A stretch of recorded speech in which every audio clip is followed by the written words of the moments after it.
Welcome back, listeners. Today, my guest is Emily McGregor. She is a seasoned creative with over 20 years of experience in video sketch comedy, marketing, and leading dynamic teams. Welcome, Emily. Hello. Thanks for having me. Yeah, thanks for being here. Emily has graciously agreed to let me coach her for all of you on today's episode. So, Emily, thank you so much. I want to honor your courage and your playfulness in doing this. The first thing I'm going to do before you even speak is I'm going to ask you what have felt like your biggest challenges when it comes to speaking. And for Emily and for our listeners, when I say speaking, some of that is what I grew up with, where it's a person on a stage live with other people. And particularly post pandemic, we're in a whole new speaking world. When I say speaking, speaking is this podcast. Speaking is shooting a video. Speaking is doing a presentation on Zoom. Pretty much anywhere that you can share your message or your magic with the world, including the stage, but also including those TikTok videos. What have been your speaking challenges? Yeah, so it's funny. I'm really comfortable one-on-one with people, make friends easily. I can direct a set of, 40 crew members, no problem doing that, leading teams, that kind of thing, no problem. But then like getting on stage is like not something I'm trying to do right now, but I am trying to do more social media content. I am trying to record myself more. Mm-hmm. Behind the scenes person. I'm not in front of the camera person. And yeah, the second like I feel like I get in front of a camera, my mind kind of goes blank, Mm-hmm. or I get into like a really kind of performative kind of place where I feel like I'm not really myself and I'm just like I'm now doing speechy things. Yeah. It feels really Yeah. like stiff, and I'm feeling a little like that even right now, but Yeah. yeah. Yeah. Thank you for your honesty.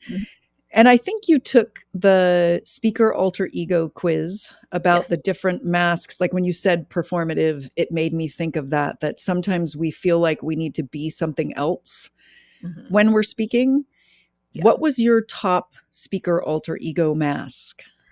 Yeah, I forget the exact name. It was the Jokester one. The Jivin Jokester. Jivin Jokester. Yeah, yeah. Yeah. And as a reminder for people listening who may have just joined us, and for you, the masks are not our true selves. They're a protection or a thing that we're doing because we think we need to. And I know you're a comic. Right. So sometimes what happens with the masks is that there's like one part of ourselves that we know we're safe in, or we've had a history of I've gotten rewarded for this. This is the safest part of me to share. And sometimes that's what happens is it like we're only using that, so it's almost like carpal tunnel in my wrist. If I'm only doing one movement, eventually all of a sudden my wrist is frozen into that one thing. And sometimes something like that can happen. So it makes sense that your top one might be the Jive and Jokester. It's not that she's not funny, everyone. It's that she has a jokester and she also has this whole range that's much more fluid than this mask that might come up. What are your biggest dreams for speaking on stages and in front of those green camera lights when you step out of being the support person and start being the one in the spotlight? Yeah, I think I would just love it to be easier. So I work with my husband, and he's like a natural performer. Like he could improvise a speech on stage, like no problem, and have no anxiety about it, and do great. He like took over emceeing like an Oktoberfest this year, and just like took over, took the call sheet, started like running the show. Mm-hmm. I don't need that level of ease, but I would like it to just be like, oh, I can pick up my camera and I can talk to it. I don't need to like prep and prepare and feel like, oh, I did that wrong. Oh, I did that wrong. Oh, I did that wrong. And like a billion takes, like Mm-hmm. just takes too much time. And then like my anxiety level just like goes like up. And Yeah. I just rather just be like natural and easy. Yeah. feel like, yeah, I'm talking to a friend, like, no Hmm. problem. Yeah. Yeah. And I'm hearing as you're talking some of the soul suckers, the inner critics, and it sounds like they're playing too big of a role. So I'm sure you know from being someone who can grab a megaphone and speak to a whole huge crew on a set that we have to have an inner critic in us. And it sounds like for you it's kind of going haywire and it's making it harder than it needs to be. Yeah, I think that'd be accurate. Yeah, I got the stage mom for the soul sucker The on the quiz. yeah, the controlling stage mothers. Yes. Yes, I was like, Yeah. yes, that feels right. Yeah. Yeah. And again, there's probably a critical um, assistant director or director in you Right. that controls and guides and harnesses the creativity of everybody on a set. And if it teeters over too much past being an organizer, past harnessing other people into controlling and over controlling and kind of sucking the life out of you. Mhm. Yeah, Yeah. like usually, yeah, I'm just like hyper. I think I've just really created a story over time that's like, oh, I'm not good at this. Mm. And like, I'll never be good at it, instead of I'm trying to shift more into like, well, it's like I do casting, like I know like good acting, and it's like that's maybe not like a natural talent of mine, doesn't come easily, but it's not some doesn't mean I can't like develop that skill or Yeah. Yeah. change my mindset around. Yeah. And what is it, that part of you that thinks you're not good at it? What is it that that voice thinks other people have that you don't? It's an interesting question. I mean, maybe I guess it's like confidence, or I don't know. I think there's like a story, and like, well, intellectually I know this is not true. The idea that like their brain works differently, or Mm. like they can just think on their feet, and I don't have that skill when the spotlight's on me. I have that skill when the spotlight's not on me. Mm-hmm. Yeah. Yeah. Yeah. Okay. Are you ready to play? I guess. I mean, I am a little nervous, but yes. Yeah. And how are you experiencing those nerves mentally, physically, energetically, and emotionally right now? I can feel the little like anxiety bubble sort of in my chest, stomach chest area is where that Okay. usually comes up, or there's like, if it gets a little worse, there'll be a lump in my throat. It's not quite there yet. Okay. Yeah. Okay. Awesome. I mean, not awesome that you have that. Right. Awesome that you have an awareness of that. My feeling is if you are aware enough to be able to name what's going on, you're more in your whole self Mm. than if that takes over and you try to pretend it's not happening and barrel forward. You become like a disconnected head, or we all, when we do that, become like disconnected heads. And our charisma, our one of a kind radiance actually comes from our body. It doesn't come exclusively from our minds. Mm. Interesting. So I am going to have you speak for 1 minute. I'm looking down and I'm grabbing a phone to time it. Okay. You can speak about something that you're passionate about or a time you lost your voice. Mm. Whenever you're ready, start talking and I'll hit start on the timer. So this is where the mind blank thing goes. That happens. Like, somebody asks me, like, what's your favorite song? I'm like, I can't think of a song. I can't think of a single song. Mm-hmm. Um, right now. Oh, I have one that's fun also. I forgot. Door number 3 is like a 60-second style networking Mm, introduction of who are you, who do you serve, how do you serve them, okay. which will also give our listeners like that information about you if they're falling in love with you and want to hire you. Right. Yeah, I want to do the story one, but I don't know if I have like a good like I lost my voice story, but okay. You could speak about what is happening right now if you want. Okay. Okay. All right. So talking for 1 minute. Yeah. Story of losing my voice. Don't have a specific story about that, but I am tapping into the emotion of what I'm experiencing right now, which is just like a pure kind of panic that happens where somebody asks me to tell a story, and I'm sure there are a billion of them, and my mind just goes blank and it gets really scary. And then I think I get like worried about the gap of time that's like passed, and like I'm not talking and no one's talking, and it feels really uncomfortable. And that sort of like silence then just reinforces the panic, and the blank just continues to blank.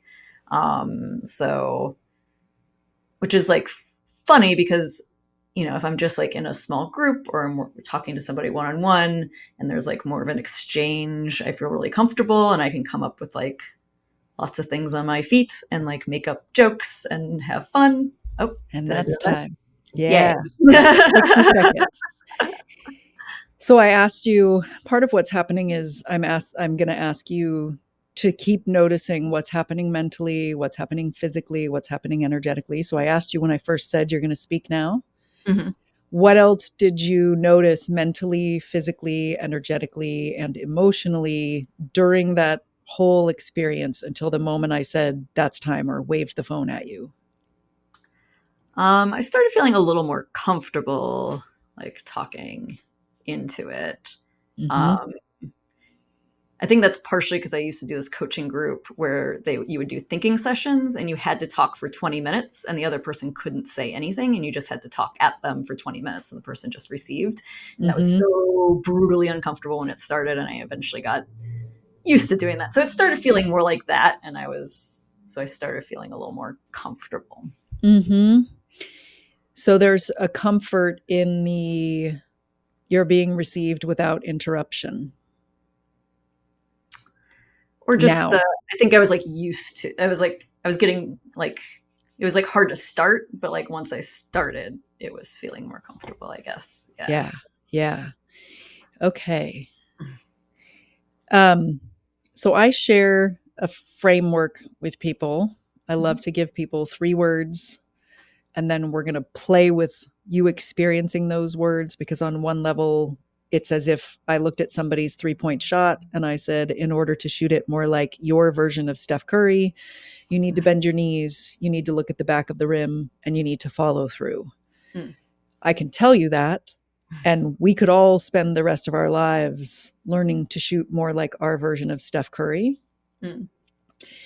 The same is true with our presence, AKA our one of a kind radiance or our charisma, except that we were all born with it. Mm. We all had it.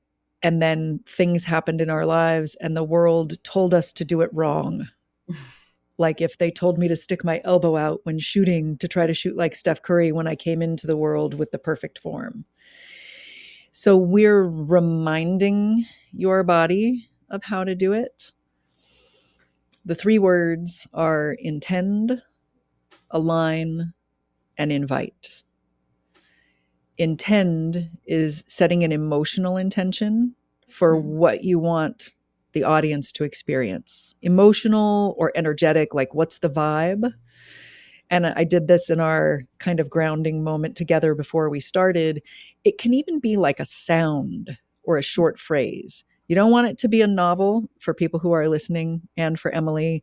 It's like 1 word, 1 sound, 1 gesture, or a short phrase. Mm. So if you were in a group and somebody asked you to tell a story Mhm. and you said, okay, I'll tell a story, what might your intention be? Mm. I mean, usually it would be like to relate probably with the Mm, other person or connect with the other person. okay. Okay. Let's remember that. Okay. So it's to connect, and this can serve you in a lot of different circumstances. Mm-hmm. And then you mentioned when you're in conversation and there's a more natural ebb and flow back and forth, that feels more comfortable to you than the like, here's a microphone, everyone's staring at you, go. Yes. So the inviting of Mm-hmm. intend, align, invite is going to draw on that natural skill you have to be in conversation and listen to their half of the conversation. Mm-hmm. That's what you're going to do as you're inviting. You've set an intention to connect, and underneath the story that you're telling, whatever is coming out of your mouth, you're listening to their nonverbal half of the conversation, their facial expressions, their body language, any sounds that they make, Mm-hmm. and possibly even feeling the vibe in the room when there's a lot of people. You can sometimes feel when it's like, it's dead or it's fractured in here. And when it's become connected, the people look different and the room has a different feel in it. Mm-hmm. So you're doing all of that with your inviting. Interesting. Okay. Any questions so far? Um, no. Let's keep going. Any ahas so far? um, yeah, there's something interesting in like thinking of speaking more as a conversation than necessarily like a performance. I think of it as a performance, and that's probably why I act performative. Um, Yeah. so yeah. Yeah. It makes sense because it's like it's a wall of chairs and we're the only one with the microphone. Mm-hmm. And in theater, if I'm up on stage with my scene partner, we're in it together. Right. And the beautiful reframe with public speaking is to start to understand or treat your audience as both your scene partner Mm. and your audience. Right. And one other hack or trick for you and others, when you look out at a sea of faces and you really start to listen to their half of the conversation, you'll probably notice about a third of the people seem to have kindred eyes. Mm. They're already more open and connected. So look at them first Mm. Interesting. while hugging the whole space. And this is getting into a line. I'll get into that in a second. So that everybody feels like they're a part of it. Just like if I'm on stage with four other people, I might be looking at one other character, and everybody from the other actors on the stage to the audience are all a part of this live experience that we're having in the same space. Gotcha. Yeah, and I'll be the kindred eyes, and the plants and the coco peles behind me will be the ones who are a little bit more neutral when you start. Now, aligning is aligning your body, your breath, and your energy with your most expressive self. What tends to happen is we're born as babies and we breathe these luxurious breaths, and our spines are nice and long, and our hearts are open to the world. And then somebody tells us, don't be too big, don't be too much, don't take up too much space, don't be too emotional. Children should be seen and not heard. And we start suppressing our breathing, Mm. which then that's not our most expressive self. It starts to become hardened in the body. We get emotional masks like the Jivin Jokester, or I have a deranged mannequin, or the heady hipster is one of kind of like that I've used during my life, where it's like I've got like this smart face that's sort of neutral. I've actually been informed it doesn't work as well for me as I thought it did because I have like no poker face. Nice. So we get like an energetic armor in front of our hearts and an emotional, protective, possible smiling mask, possible smart face, neutral face, which is not how we show up when we're connected to our closest friends. Right. So if we bring the body, the breath, and the energy back to the wisdom that we came into the world with as babies, and pair that with that intention. That helps us to feel more in a state of flow more quickly. Like we're still going to probably feel some quote unquote nerves, or I like to start reframing it as sensations. Mm. You're feeling your heart going faster. You're feeling a bubble of energy rising that's going like from your solar plexus to your heart and then your throat. And right now, your habit is to suppress it, Right. to hold your breath more, rather than set an intention, stack your body up with an open heart, Mm. and then breathe more air and let the air carry the passion, the life force, the caring, the connection that is inside of you across the room. So there's an alignment of the body with an open heart. There's breathing in more air and using that air to support the voice. There's also pauses. We've sort of been trained to speak like this in the world. Right. And Yep. I'll read this for people listening. The message, silence, they say, is the voice of complicity, but silence is impossible. Silence screams. Silence is a message, just as doing nothing is an act. Let who you are ring out and resonate in every word and every deed. So, how it's written is there are no spaces. All the words are just run together on this piece of paper that I'm holding up on our video version. This is the aligned version of breath. The message, silence, they say, is the voice of complicity, but silence is impossible. Silence screams. Silence is a message, just as doing nothing is an act. The words and the silences between them dance together to create the meaning. We emotionally and mentally digest it better when you give yourself the time and space to take those pauses. So it's a win-win-win for everybody. And I'm telling this to Emily's mind and all of our listeners' minds. And when you speak again, I may stop and start you because you even said it yourself, like the silence and the filling the silence. Right now, your body has nearly a fight, flight, or freeze response to that silence. Mhm. So by setting the intention and connecting with people and taking breaths in those silence, we're going to remind your body that you are safe, Mm. that there is a beautiful interaction that can happen rather than monologuing at them and taking all of the pressure of the speaking on yourself. Mm. So we'll play with breath a little bit. And then the energy piece is, instead of pulling our energy in and being really, really small, Mhm. it's including the audience with your body language, your breath, and your energy. So you allow your energy to fill whatever space you're in. And I spoke about this when we connected to each other before we started. It's like we've each got an energetic set of arms, Mhm. and we're hugging the space in the vibe of that intention. So when Emily speaks again, she's going to do her first draft of hugging our space in the vibe of connection. Part of what happens from all of this is, instead of having the inner critics in charge and scanning, so her controlling stage mothers were potentially looking for things like, how could you fuck this up?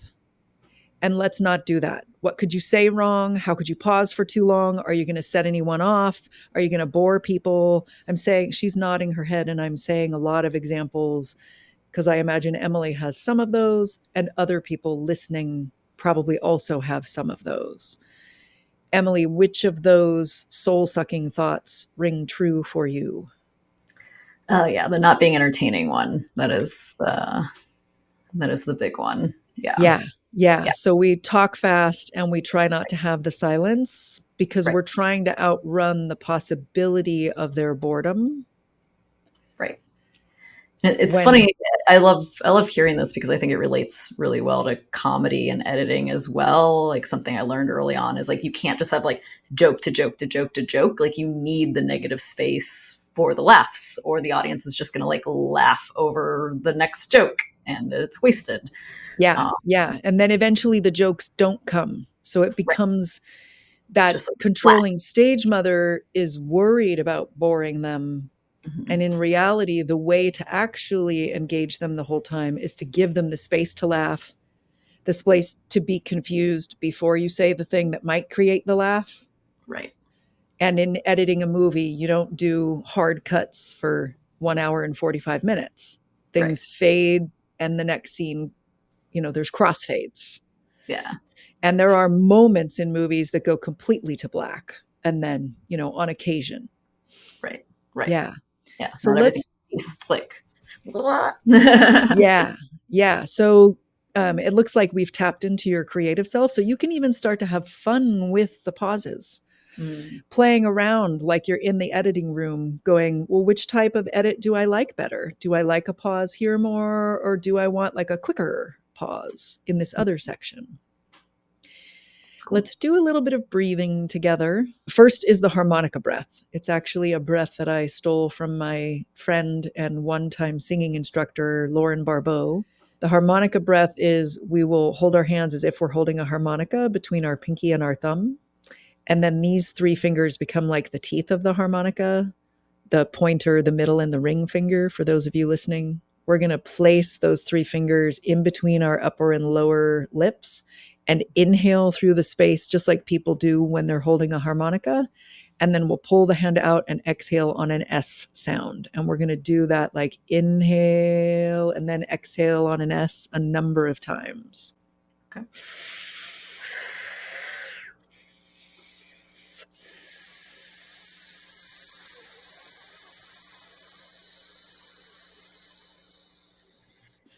And now that you've done it once, start to notice, where is your torso moving between your collarbones and your pubic bone. And you've got all the time in the world. This thing that we're doing with the harmonica is designed to be a filter that slows the whole process down so that you can notice things. So don't feel like you need to gasp like you just held your head underwater for 3 minutes. Allow it to be a nice, slow, take your time breath. Okay.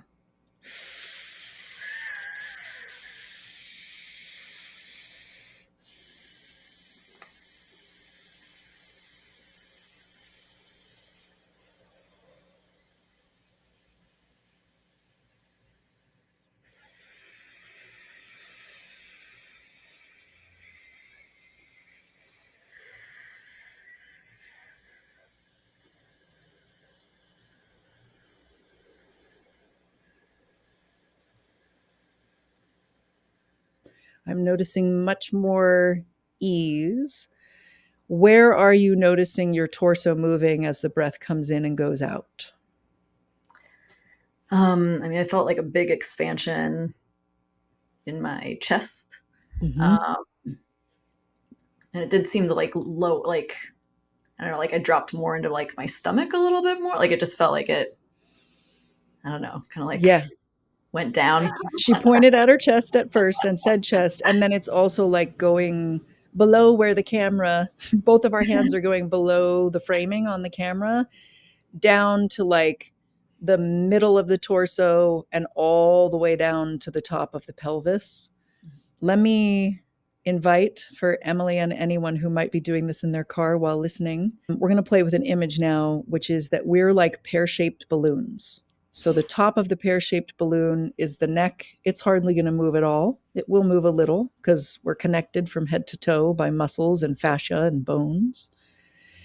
In the chest area, it will move a little more because the ribs are actually expanding there, but they don't expand as much as lower because they're connected in front on the bone.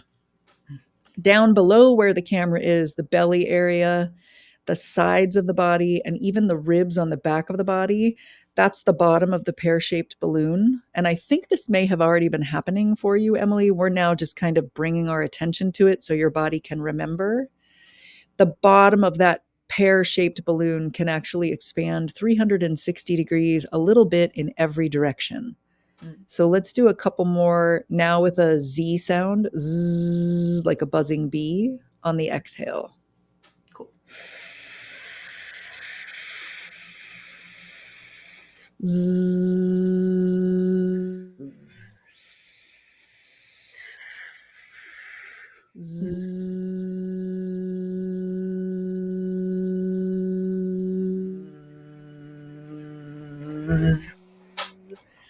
Awesome. How's that feeling?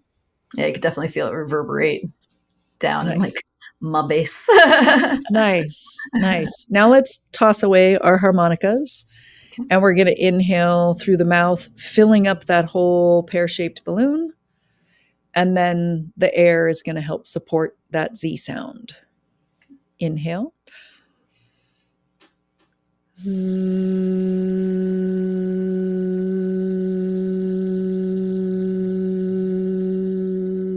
And as you inhale again, see if you can make it even easier on your body.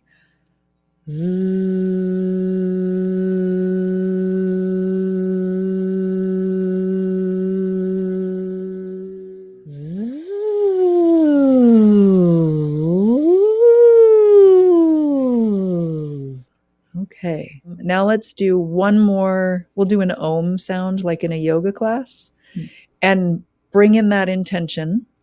So to connect, to relate or connect. And imagine that you inhale neutral air molecules. They swirl around inside of you. And when they come out, they're like vibrations of connection. And at the Cool. same time, you're allowing those energetic arms to hold me in the vibrations of connection as well. Inhale.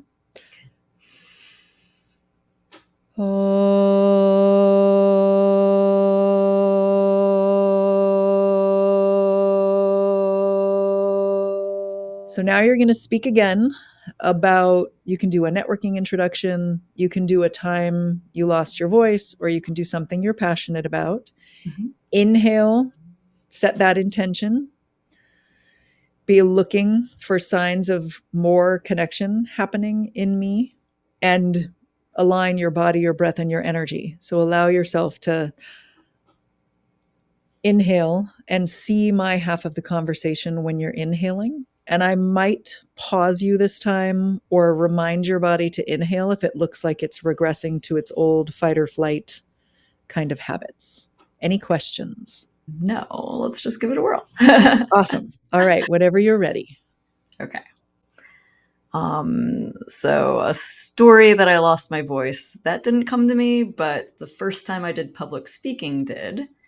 So it was in kindergarten, and all this, we were going to do a Thanksgiving play, and most of the students were going to get roles that were like gobble gobble, quack quack, like just be a little animal on a stage.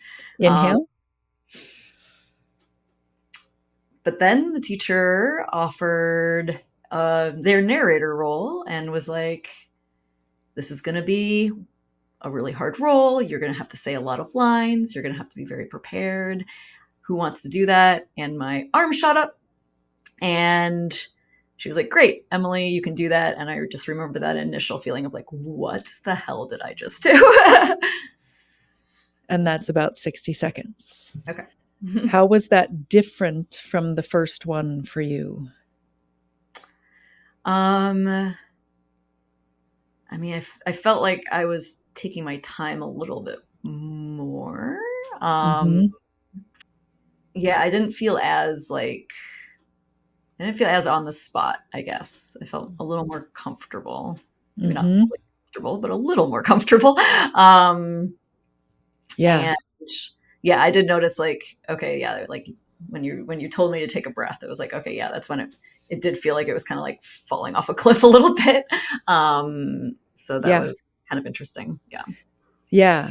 And I would love for you to play with this sometime Mm, when you're speaking. And it doesn't need to be like the equivalent of the NBA finals. right. It can be in a conversation with a friend.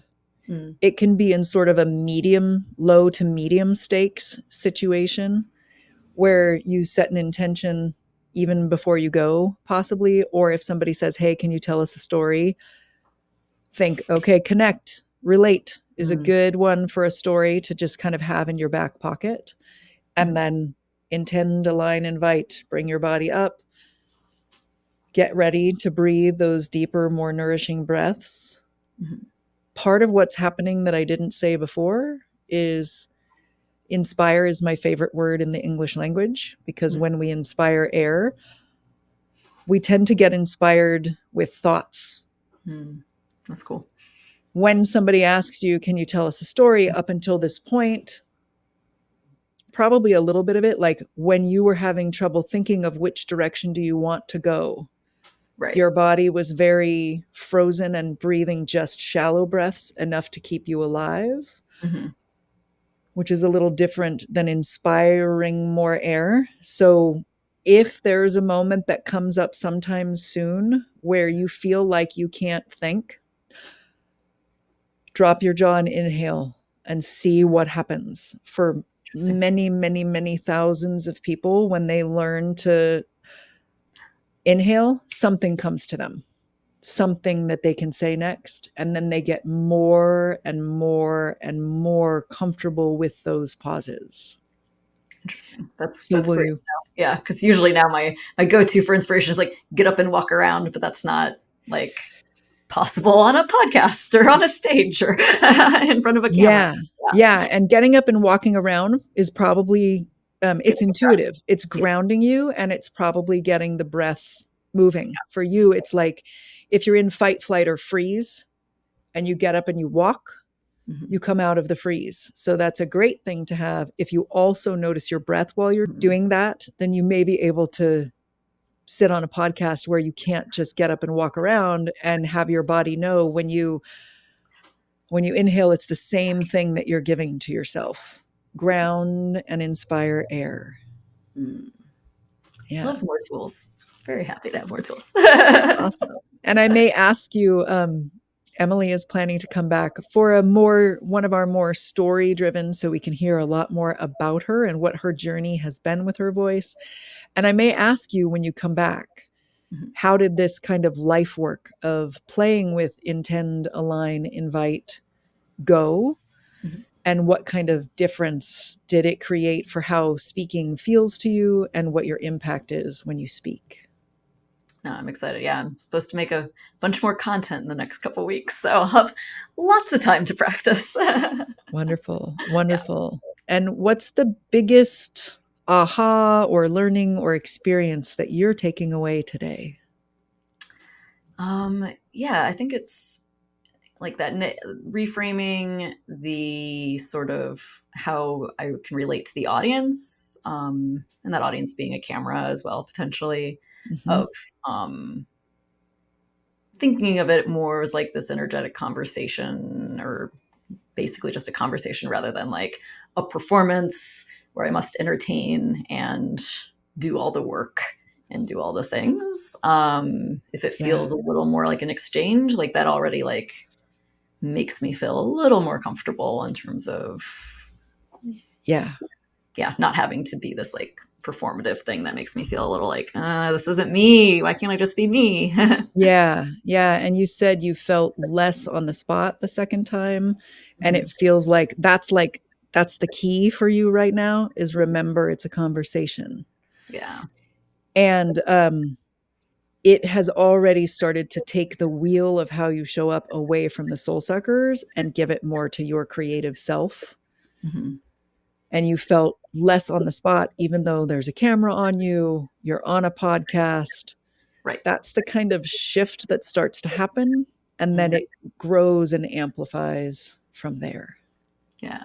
Yeah. I'm excited to see how like the breath work can do. I might even try experimenting that with while I'm writing to see if like I can just breathe my way into a thought. Maybe that'll Yeah. yeah.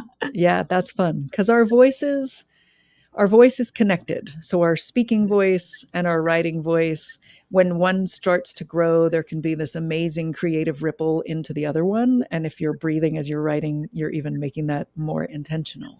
Right. Yeah. Yeah. Because it's hard to write when you're anxious. So I yeah, similar. Everything's connected. Everything is connected. Thank you so much for being here and doing this, Emily. It's incredibly courageous of you. Speaking is a vulnerable thing to do and a courageous thing to do. So thank you for being here. Thank you for being willing to play. And I look forward to having you back in a couple weeks. Awesome. Thank you so much. This was already very, very helpful, and I really appreciate it. You're welcome.